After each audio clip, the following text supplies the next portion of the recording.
Hello again. Before you get your examination results, I've been asked to prepare you for some of the decisions that you will be making in the days and weeks ahead. First, realize that chiropractic is different than traditional medical care. Instead of treating symptoms with drugs or surgery, chiropractic care is mainly concerned with the integrity of your nervous system. Why the nervous system? Because your brain, spinal cord, and all of your nerves control and regulate every cell, tissue, and organ of your body. Your nervous system is the master system that controls your heart, blood, stomach acid, your immune system, and trillions of other details. If your nervous system doesn't work right, you don't work right. And when you don't work right, you're not healthy. It's as simple as that. Now, your brain is such an important part of your nervous system, it's encased in bone, but your spinal cord is a different matter. Your spinal cord is the information superhighway of your nervous system. Instructions to and from your brain travel this vital pathway. Your spinal cord is covered by 24 moving bones. Nerve roots, one on each side, exit the spinal cord from between each spinal bone to connect your brain to every part of your body, from your nose to your toes.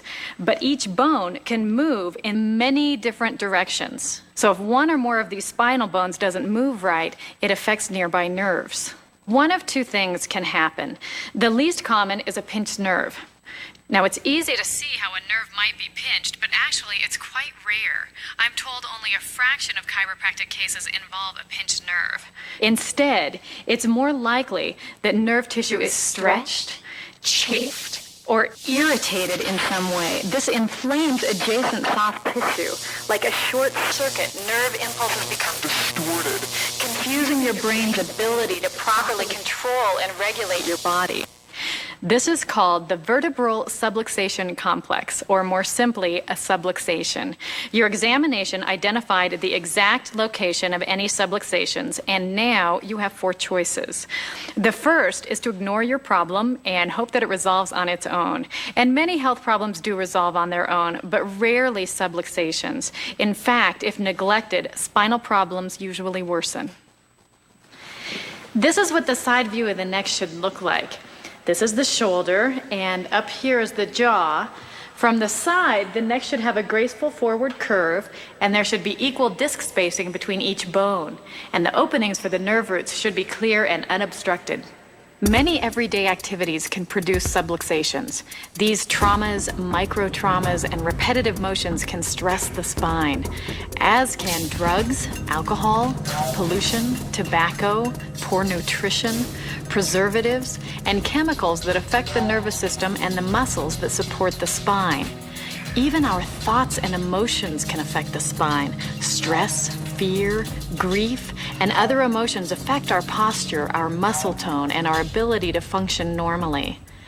Neglected, these spinal injuries produce a predictable pattern of spinal decay. First, in phase 1, there's a loss of curve and a reduced ability to turn and bend. If neglected, in phase 2, joint surfaces get rough and uneven. They thicken and the decay becomes visible as the early stages of bone spurs begin to form. If still neglected and left uncorrected, the problem worsens in phase 3. Almost as if the body is trying to mend a broken bone, spinal joints fuse together. If you don't want to neglect the problem, you could use drugs to cover up or fool your body into thinking that everything is okay. Dangerous side effects, liver damage, even death can result. If this is your choice, you'll need to be referred to a different practitioner. If a drug solution is unappealing, the surgical choice may be even worse. In addition to the serious risks of anesthesia or a hospital-acquired infection, over half of all back surgeries fail, producing scar tissue and irreversible damage to the spine. The fourth choice is the one offered here: safe and natural chiropractic care. This approach to better health helps improve spinal function and reduce nerve interference, allowing your body to heal itself naturally. If this is your choice, congratulations. You have even more options. The first is to enjoy relief, discontinuing your care once you feel better. Careful. You'll probably feel better long before supporting muscles and ligaments are fully healed, predisposing you to a relapse. If so, you'll be welcome back and the whole process starts over again.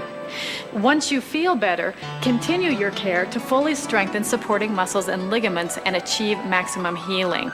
Retraining muscles and soft tissues takes time. Then, many of us enjoy regular chiropractic checkups so we can do and be our best. Think of chiropractic care like any other healthy habit, such as brushing your teeth or periodic eye exams.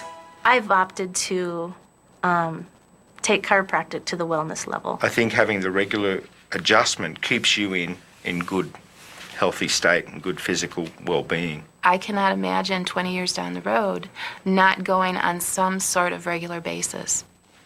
To get the best from your chiropractic care, keep your appointments. Each visit builds on the ones before, so missing a visit can slow your recovery and jeopardize your results. You have to kind of stay with it and be willing to make a little bit of effort to get some relief. I usually can run over in my lunch hour or an hour before work, and I can jump in and jump out, and I'm finished.